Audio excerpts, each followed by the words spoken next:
Hello, third grade families and students. Welcome to week 6. Can you believe we are already here? We have this week and next week for new instruction, and then all of the new material for phase 2 will be finished.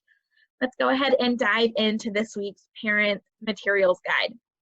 Looking in our language arts block this week, we have a couple of different reading, writing, and word learning activities. And so looking specifically at reading this week, we're going to focus in a little bit on poetry. So Mrs. Duke and Ms. Tafaro have put together a couple of videos for you all to watch to review the different parts of a poem and to understand how each aspect of a poem, things like their line, their title, the types of stanzas there are, play into how we can better understand poetry. Then they're going to specifically take a look at nonfiction poetry. There is an activity this week from our choice board that the county put together.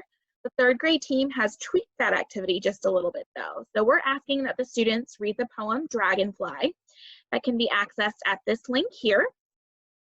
And we just like them to practice reading that poem a few times. Poetry is a great tool to use to build fluency, meaning they're reading smoothly with expression and they're reading accurately. And so once your child has read the poem Dragonfly a few times, we'd like them to record themselves reading the poem and post that to their teacher. And then we'd like them to answer the question, where would you go if you were to fly with the dragonfly? And this is a question that has been taken from that county choice board.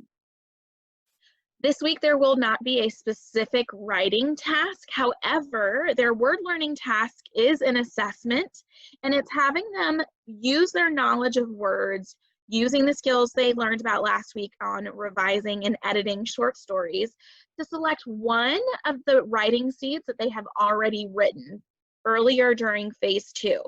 So they're going to pick which one they'd like to work on, apply some of those revising and editing strategies to enhance that writing seed and improve it. In order to reach that meeting expectations level, there is a checklist that should look pretty familiar from the other language arts assessments. This is the last language arts assessment. And so they're going to want to take a look in this third column here to make sure that they have checked everything off the list and enhanced that writing seed to the best of their ability. Thinking about including all of those story elements, active verbs, and interesting vocabulary. Thinking about million-dollar words rather than simpler words like, oh, that character was nice, and saying that character was exciting and engaging. Things like that. So thinking about word choice, story elements, and then of course, capitalization, punctuation, and other elements of grammar. As we look ahead into math this week, we are starting a new unit. I say it's new because it's a new topic for us during phase 2, but this is a review unit.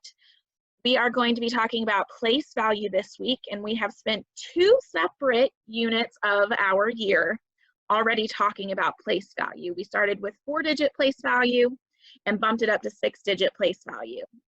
So this start to our place value unit here during phase 2 is reviewing some aspects of place value, things like digit value, place value, position, and different forms of numbers like word form, expanded form, number form, model form. And Ms. Gibaldi has put together a video here that you all can watch to review some aspects of place value. There is also a set of 3 pages of notes that you can access here that talks about the basics of place value. And this first link here is to the place value parents guardian overview from the county's packet.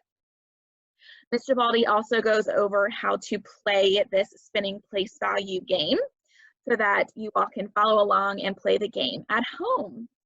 I put together a couple of videos to model representing numbers in multiple ways. Now, this is a concept that we worked on during the school year, but it is a little more challenging to flex our muscle to look at numbers in different ways.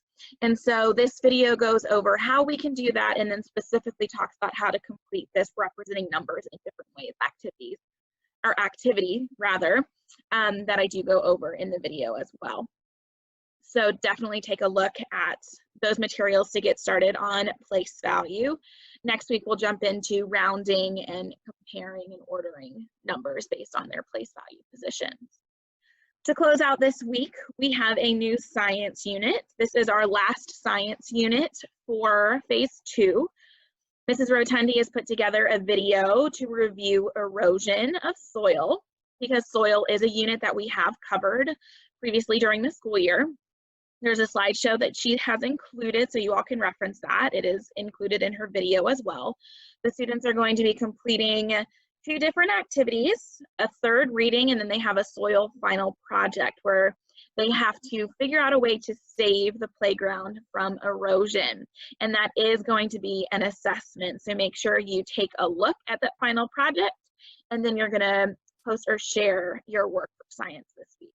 So just to recap, we do have that writing seed assessment where they're going to be revising and editing a previously written writing seed, using the checklist to make sure that they get to that meeting expectations level. And then they do have a science assessment this week where they are going to figure out a way to save the playground from erosion. Otherwise, the yellow highlighting is stuff that we would love to see and give feedback on. As always, if you have any questions about anything, please reach out to your classroom teacher. And we are so excited to get started with week 6. Thanks, everyone.